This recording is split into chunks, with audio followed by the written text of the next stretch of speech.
Hello and welcome to Biblical Justice A to X. If you're joining us in the live audience, please be sure to turn off your other computer programs for the best audiovisual experience. Global Justice is pleased to present to you this monthly video conference, Biblical Justice A to X, to cover a range of justice issues from abortion to xenophobia from a biblical perspective. Today, we're especially pleased to present to you the topic of immigration, a timely and important discussion.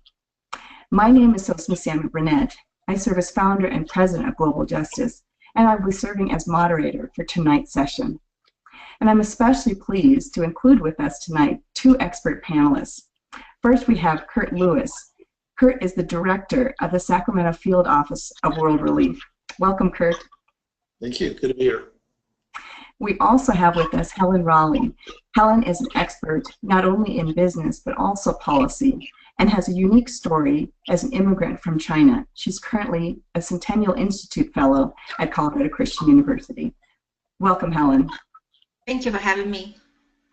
Well, before we get started in our questions, I want to get this audience to get to know the two of you. You both have such interesting work, interesting backgrounds. So, Kirt, if you could share a little bit about your work at World Relief and the things that are happening there in Sacramento to sort of set some context before our questions.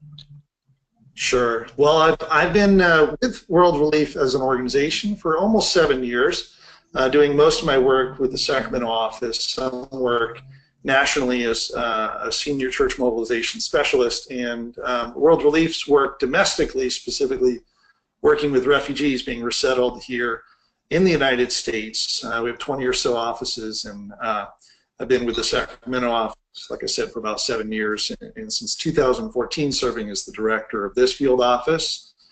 And it's, as you can imagine, as those who are listening to this and watching this, it's been a very challenging, difficult season as we work with refugees being resettled in the U.S., and particularly as we engage the church to see it as a center, play a central role in that journey to the United States in those early months and hopefully years of welcome. So.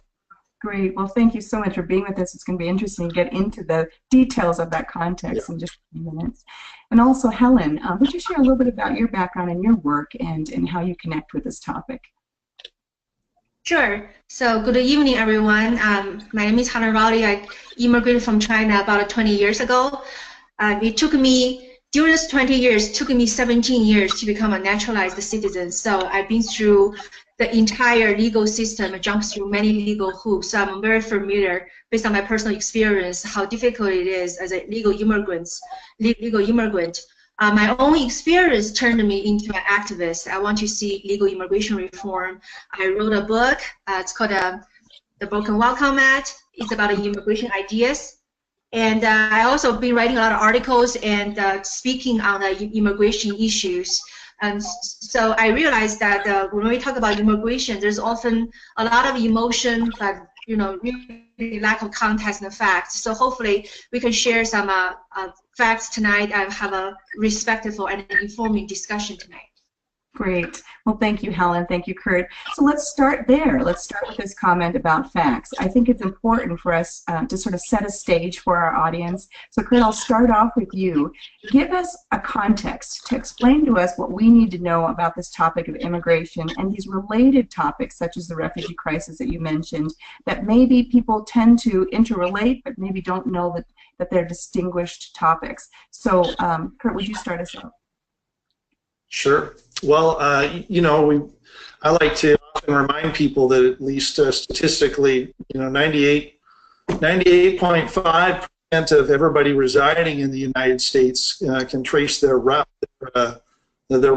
in the U.S. to the journey of an immigrant. Somebody who is departing one country, intending to relocate to another country permanently. And the United States, a very interesting history when it comes to immigration. I often tell people it seems as if we have a love-hate relationship with ourselves. But we know, that on a given year, there's typically, I was looking at some statistics from a couple of years ago, 2015, We had probably a little bit less than 200,000 family-based immigrants to the United States, had somewhere around 144,000 employment. There's something called an annual diversity lottery where 50,000 individuals can apply for that from countries that are not as represented and come to the U.S. if they're chosen through that. And then, of course, I'm most personally familiar with the U.S. Refugee Admissions Program, which is overseen by the State Department, but ever since the Refugee Act of 1980, formalized in that program, and it's built on a public-private model where the State Department and other elements of the federal government, particularly the Department of Health and Human Services, works with in this case, 9 different NGOs, which World Relief is one of them, happens to be the only evangelical NGO that has this agreement to work with the State Department in resettling refugees. So, which in its 37 years or so, World Relief has resettled around 270,000 refugees into the U.S. through that program. The field office here in Sacramento having resettled about 30,000 of those. And then for the sake of our audience, Kirt, also maybe tell us how you distinguish between just a straight immigrant, people coming legally or illegally, versus a refugee. So yeah, I know sometimes the term refugee is used fairly liberally, and but when I'm talking about refugee, it's a pretty technical legal definition based off of United Nations High Commissioner for Refugees, that globally accepted definition. It has to do with people who are fleeing their home country because of war, violence, persecution of some sort, whether it's political, religious, social group, and it can't be because of environmental or economic reasons. So those are very valid reasons for people, of course, who want to move from one place to the next, along with a number of others. But that's who we're talking about when we're talking about refugees. Great. Thank you for making that distinction. Now, Helen, you have had an extensive experience with regard to this topic of immigration, both personally and professionally. Talk to us a little bit about the facts as well. When we're talking about legal or illegal immigration, what are the concerns that we need to know as an audience today? Right. So I just give you a couple of highlights because this is a very complex issue. First, that legal immigrants and illegal immigrants together is a little less than 14% of our entire U.S. population. So when you hear people say either we have too many or too few immigrants, so if you put it into historical context, even though in absolute numbers we have about 44 million immigrants, including illegal and legal together, but if you look at a percentage, back in the earliest 20th centuries, the percent of foreign-born, the immigrants population as a population percentage of a U.S. population actually reached as high as 16 or 17%. So if you just look from sheer percentage base, we're not exactly out of historical norm. Of course, if you look at the actual numbers, yes, there's a tremendous growth in terms of number of immigrants. So that's fact number one. Fact number two is illegal immigrants is a little less than 4% of the population, and legal immigrants is about a little less than 10% of the population. So we have 3 times more legal immigrants than illegal immigrants. So most immigrants came to this country, came here legally, followed the laws, did all the right things. So that's another thing we should keep in mind. And I want to add on to what Kirt said. When we talk about immigration, talk about immigrants, we really should define it. We refer to legal residency. Okay, so this should be separated from naturalized citizenship, because naturalized citizenship, because basically there's one path to become a naturalized citizen. Basically means if you become a legal residency for 5 years and you have not committed any criminal records, then you can apply to become a naturalized citizen, pass the civil test. But in this context, when we talk about immigration, we really talk about the legal residency.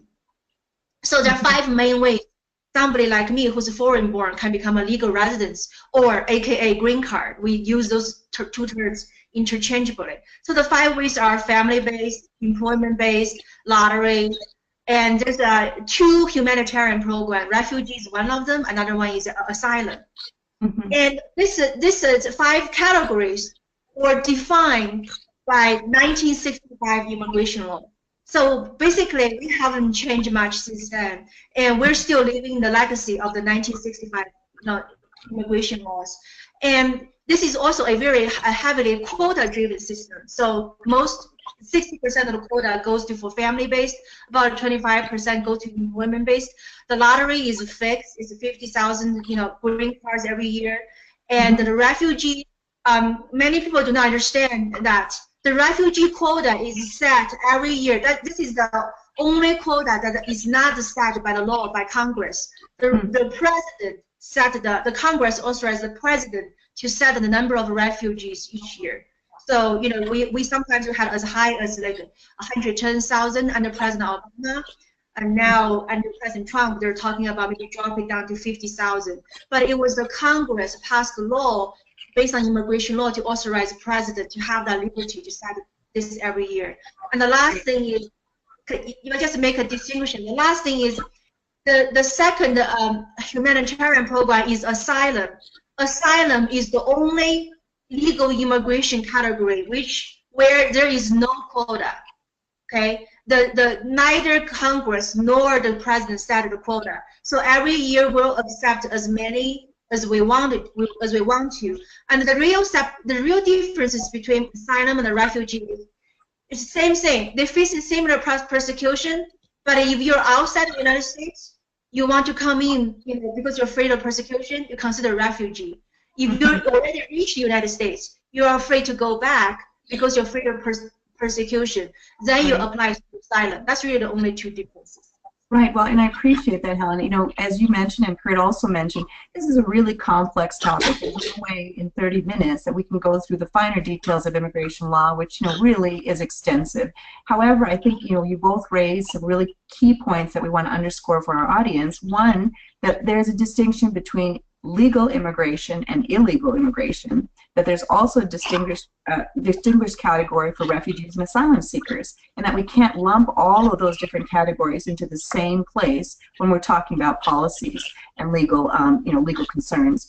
That will really come up more as we start talking about some related issues such as DACA in a few minutes. But I also want to give some stage to what we're talking about from a biblical perspective. So you both have given some really good defining characteristics of these topics from a legal standpoint or policy standpoint. But let's talk about the biblical implications. So when we talk about this idea of immigration, why is immigration a biblical justice issue? Why are we discussing it from that lens? Kirt, I'll have you start off again, and then Helen, I'll have you share as well. Well, I didn't mention as I was introducing myself, part of my background is I've served as a pastor for about 17 years. So a lot of my undergraduate, my graduate was in evangelical schools, Multnomah University and Western Seminary. So I always had a particular focus on discipleship. And really, I remember hearing a number of years ago, I can't remember the individual, who referred to the Bible as the immigrant's handbook. It is, when you take time to consider it, the scriptural theology as it relates to people on the move is incredibly robust and pervasive throughout the scriptures. And yet is spoken of very infrequently, unfortunately, from the pulpit and in other educational environments. I think we're starting to see a little bit of that change, but we've still got a long ways to go. I usually, when I talk about a biblical theology as it relates to immigration, we think in terms of there's a theology in terms of our legacy, our mission, and a mandate to love our neighbor. And we know that there's, of course, individuals in the scriptures who play key roles. Their movement from one place to another, one country to another, one land. But we also know that, according to other passages, like in Hebrews, that we're all, even if I'm a kid. I grew up in I've migrated in my lifetime from the Bay Area to Sacramento. I've lived a few other places, and I've served overseas. I spent a couple of years in the Army. But that no matter what your journey is as Christians, we are all sojourners. We're told that this world is not our home. And so I think there's just incredibly robust theology. The other elements of it, of course, we have a mission to represent Christ to all nations of the earth. And we have a mandate to welcome the stranger, to love our neighbor as ourselves, regardless of where they're from, how they came to be our neighbor. It doesn't matter. We have a mandate to love our neighbor. Great. Thank you so much, Kirt. Thank you for laying that foundation, that biblical context for us. And Helen, would you agree with Kirt's statement? Is there anything you'd like to add to that context of why we view this as a biblical justice concern? Well, I thinking back to the history of our nation, right? Our nations, you know, the Protestant, the persecuted, the Protestant came here to try to find a land that where they can worship, you know, freely, however they wanted to. And we also tracing that back to, you know, Thomas Jefferson's Declaration of Independence. We all have right. We all created equal, and we all have a right to pursue life, liberty, and happiness. And you know, we call those rights inalienable because those rights are endowed by God. You know, everybody enjoy those same rights. So I definitely, you know, believe that as long as there's a, you know, desire to better your life, and if you can not achieve in your homeland, you know, it's perfect and natural for you to want to seek to you know, to better your life somewhere else. But then there's also going back to, you know, Lord also said, you know, render what is paid Caesar to Caesar, and what is paid, you know, you owe to God to God. So nations do have laws, so there is a difference between, you know, yes, we should be welcoming, but, you know, does it make it okay you just marching into somebody's house, demand food and shelter however you want to, or do you come here to accept and respect the law and the custom and want to be part of this, so continue to make this nation the beacon of hope, you know, for the rest of the world. There's a fight right there. Absolutely. And maybe we could pick up on there, because that might be the good segue to understand why we have controversy. So clearly you both have outlined for us some of the legal and policy aspects. You've also outlined the biblical aspects. So why are there such debates? Helen, you mentioned that the actual percentages of illegal immigrants here in this country is relatively small. You know, you mentioned about 4%. So why is there so much concern? Maybe I'll have you start, Helen, and then Kirt, I can have you join too on that particular topic. Right. I think the reason you have outside the concern of a smaller group of population, mainly because politics, right? And that's one of the reasons I speak up. I wrote a book. I wrote a lot of articles, because we do not talk about legal immigration. You know, every time when you talk about immigration, we always go for illegal immigration, even though, again, you have 3 times the people who came here did all the right things. And we do not talk about the issues legal immigrants face. You know, somebody like me, sometimes we have to endure long separation from our families, and sometimes we have to wait for decades in order to move to the next step. And, I mean, I'm not trying to justify if somebody break the law, but my own experience, you know, it took 17 years. It takes a lot of perseverance and financial support in order to complete that process. That's hardly offer an incentive for somebody who maybe with lesser means or have urgent needs right now to follow that step. So to me, the solution to our illegal immigration problem really has to start with reform the legal immigration to reflect our nation's founding principle, right? Treat everybody equally, because our current immigration laws does not treat everybody equally. There are, you know, depends on which category you come from. There are many different rights and responsibilities. And we need to make it simple enough. So whether you are an engineer, you're a scientist, or you're a fruit picker, the law is simple enough. Everybody can, you know, can follow, can comply. So there are many things we can do to make this process better, to make it a win-win situation, better for our nation, as well as better for the immigrants who want to come here. Great. Thank you so much, Helen. And Kirt, do you agree with that? Do you think the key is actually reforming immigration in general in order to address this other specific category of illegal immigration? I do. I think that in order for that to actually happen, and for there to finally reach a critical consensus from citizens to understand the need for that, there is a desperate need for human empathy. Mm-hmm. Whether somebody is a quote-unquote illegal or legal, they are divine image bearers, mm-hmm.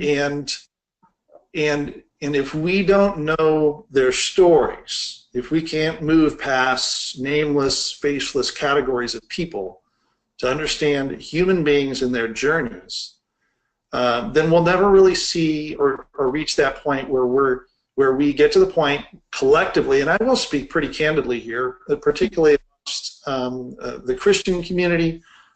We know that the evangelical Christian tradition in the United States has a tremendous amount of, could have a tremendous impact on this conversation. But it hasn't been addressed biblically, factually, relationally within our congregations at the level I think it needs to. So in order for that to happen, especially as we talk about biblical justice, it's ultimately going to come down to local pastors, leaders, committed to walk and disciple their people through what is a difficult, emotionally, politically charged issue. But I'm confident that as they do that, that it will lead them to a realization that we are in desperate need of reform. We are creating moral crises that are unnecessary if we then move on and become and apply reason and compassion to this very human crisis that is developed largely of our own making. But as we do that, the other thing I wanted to mention is we have to be prepared to face some unpleasant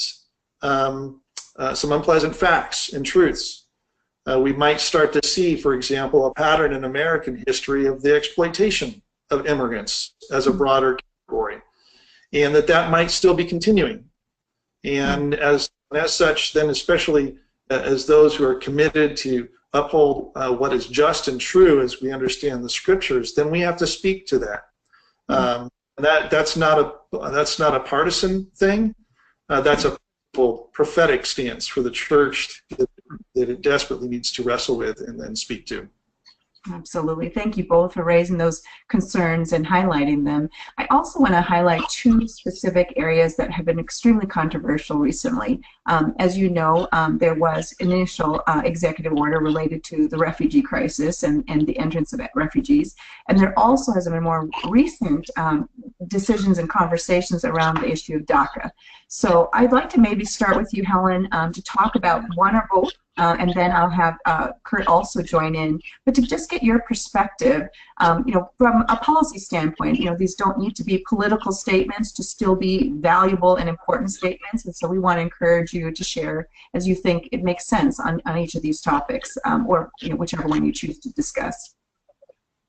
Sure. So on DACA, I recently published an article with the Federalist online, basically explain what the Congress should do about DACA. So regarding to DACA by itself, and I do not think that DACA is the right solution for this particular segment, which is the children who were brought here illegally by their parents from very young. If for people really need to first understand what a DACA is. The D in DACA stands for deferred deportation. So it was an executive order. It was never meant to be as a path to citizenship or path to green card. It was never meant to be a permanent solution. And if you look at the specific, this executive order will do is basically give only 2 years. 2 years to, and there are a bunch of qualifiers, right? So there's like age limit. You cannot be more than 30 years old. When they announce this program, you cannot be younger than 15 when you apply. So, and also the criminal record. So there's a bunch of qualifiers.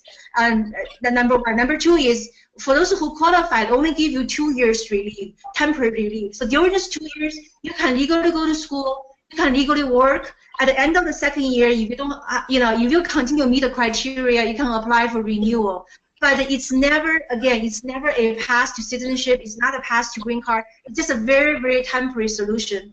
And I would ask all of us, who can plan for a productive life in a 2-year increment, right? So it's not a relief. It's basically offer a very temporary solutions, to keep the people in the limbo. So to me, it's not the right solution. What I think the Congress should do from the policy standpoint is, for the young people who are still in school, grant them student visa. With how many years they have left at school. Sure. Yeah, and for the young people who are working, grant them a work visa. The work visa, the length of the work visa should match the length of their, remaining employment. And by the end of their visa, if they're still in school, if they're still working, they can renew the visa just like any other visa. to me, the beauty of this solution is, number one, when you grant them a visa based on their personal situation, you are not interrupting their life, right? If they're in school, they can finish their school. If they're working, they can continue working. So their life are not interrupted. They're not in this 2-year, incremental temporary solution. And number two is because neither student visa nor work visa are actually immigration visa, which means they are not eligible to welfare, to the social welfare program. This way you can satisfy people on the right, So to me, this is really the right way to go. And if should any of those young people, whether they're on a student visa or whether they're on a work visa, should they choose, they wanted to become a legal resident in this country because this is the only country they grow up to, they understand this country better than any other countries, fine. To me, is join the line. Those 5 categories I described earlier, how somebody who's foreign-born can become legal residents. That's how more than 30 million legal immigrants have done in the last how many ever decades. So I would say just join the line. Well, and definitely I agree with you that having a different status and a different methodology for those students, whether they're working, whether they're children, makes a lot of sense. The only concern I have is this idea that maybe because it is a visa process, would it be more difficult for these parents that are filing to be found out, in a sense, if they're not coming in, in sort of a legal status. So is that something that you think might raise a concern and maybe discourage them from applying for those visas? Well, to me, if that's the only solution going forward, to me that's the most efficient, and we probably could offer them one-time, I don't know how to use a word, maybe one-time forgiveness to say, because normally you have to leave the United States in order to apply for this kind of visa to come back in. So maybe we can offer one-time relief to say, you're already here, you can just apply from here. We can waive those requirements, and because again, we are considering a very small and specific population. They were brought here illegally by their parents. It's not their fault. So we're not going to punish their parents or punish them for something that's not their fault. Absolutely. I do want to say one last thing is, whatever solution we come up with, we have to understand the unintended consequence of how that's going to impact people outside of the United States. So, just think back Reagan's '86, asylum. At the time when President Reagan, announced asylum, we had about 3 million illegal immigrants. Today we have 4 times of that. So the law can become a magnet. Asylum can become, not asylum, amnesty can become a magnet to attract people to make unnecessary risk, to make a very dangerous journey, to continue to come here illegally. So we do have to think about unintended consequence of whatever solution we come up with. Thank you, Helen. I think that's very useful. And Kirt, I'd like to really have you speak into the broader topic of the refugee crisis. Clearly World Relief is one of the leading organizations addressing this topic. This has been highly controversial in many different ways for the general public. Help us to understand the policy implications of not only what happened recently, but just what's happening in this crisis worldwide. Well, I know our time is coming to a close, but this is a critically important time. We expect sometime this week, as Helen referenced, what's called the Presidential Determination Letter, which indicates the maximum ceiling of refugees to be allowed.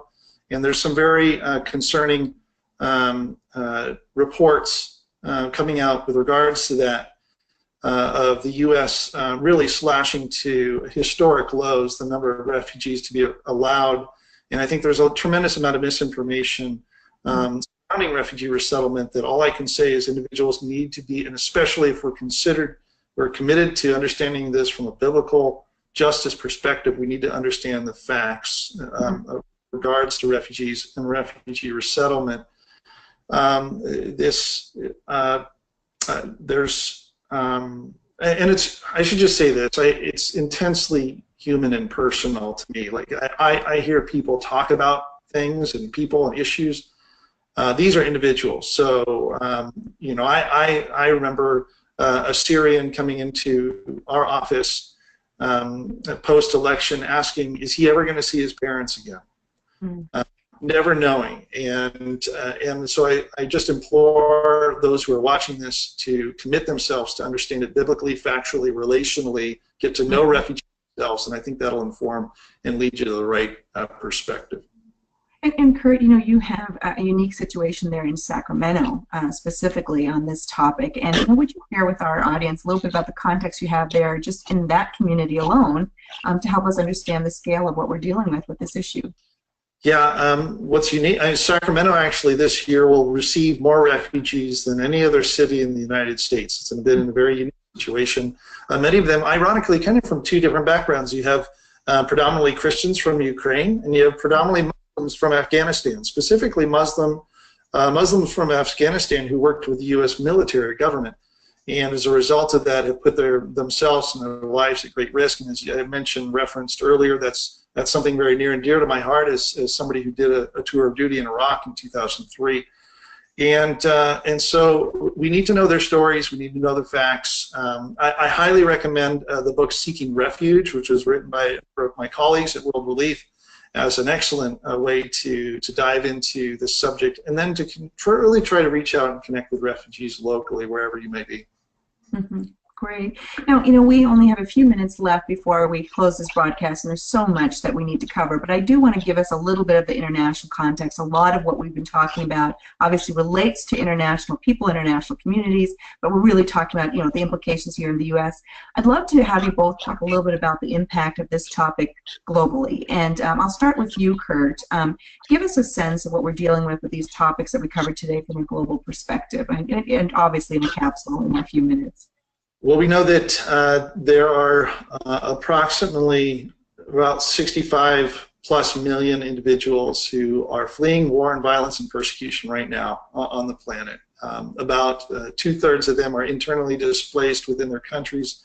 The other third, technically, that meet that definition of refugees. Staggering numbers. So this is a profound moment in human crisis. And so it demands a global response from the body of Christ. One that refugee resettlement is actually a very small piece of that puzzle.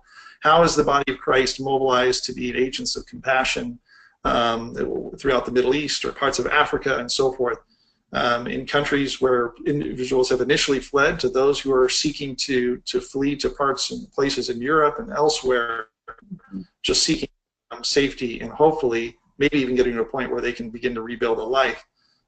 So this is a profound moment, a moment of truth for the church. Absolutely. Thank you so much, Kirt. And Helen, you know, I'd also like to get your global perspective, but maybe even a more personal lens. You know, as you talked about, you came here from a different country. I also came here from a different country and became, you know, a citizen, you know, through residence. And so that is a perspective that's a very different one than for many people who may sort of take for granted, you know, this experience that we have, you know, being a U.S. citizen. So I want you to share a little bit about that story and how that relates to the sort of global concerns. Well, I don't know if my story really relates to global concerns, but you know, just you probably understand since you read my book. As a legal immigrant, I came here knew no one and had nothing, less than $100 in my pocket. So my story is really not that unique from many first-generation immigrant, you know, in this country. You work hard, you start from the bottom, you get education, you learn English, you get education, you learn skills, and you start working, you know, try to build a life, you know, as best as you can. And I do want to say that as an immigrant, immigration is a very voluntary activity, right? You and I both choose to come here. I mean, refugees are a little bit different. Many of them are forced to leave their homeland. But you and I, most of the illegal immigrants, we choose to come here. The United States did not go out to recruit neither you or I or the 30 million people. So, because if you choose to come here, this is your home. I do think as an immigrant, you have responsibilities, you know, to assimilate, to try to become part of this, you know, community, and try to become a part of the community and give your best to maintain what's good about this community and, you know, help others. As for refugees, I just want to address refugees real quickly. As Kirt mentioned, we have at least 65 million people, you know, facing persecution, and as a result of war, they cannot go cannot go home. So to me, 65 million is an enormous number for any single organization, any single country to absorb, right? So no matter how much we increase our refugee quota, we cannot possibly absorb this many. And also, we have to think about when people are facing life-threatening danger, you know, they will go anywhere they feel safe. But once they move to a place safe, then they have time to think that maybe they don't like that place. Maybe they don't like that new culture they're in. So maybe that's not the right solution for them. So I actually specifically address this, you know, issues in my book. To me, the ultimate solution is to address it at the source. You know, to create a safe zone for people to can first keep them safe from life-threatening danger. Then, when they can be safe, physically safe, they have time to think. Then decide, do they really want to move away, or can the international community to find a way to somehow get their country safe so they can move back to where they're familiar again. Thank you, Helen. And now that we have come to a close in our time together, I do want to take a moment to thank both Kirt Lewis of World Relief. And Kirt, please share with us your website so that people have a chance to see the work that's happening at World Relief on these topics.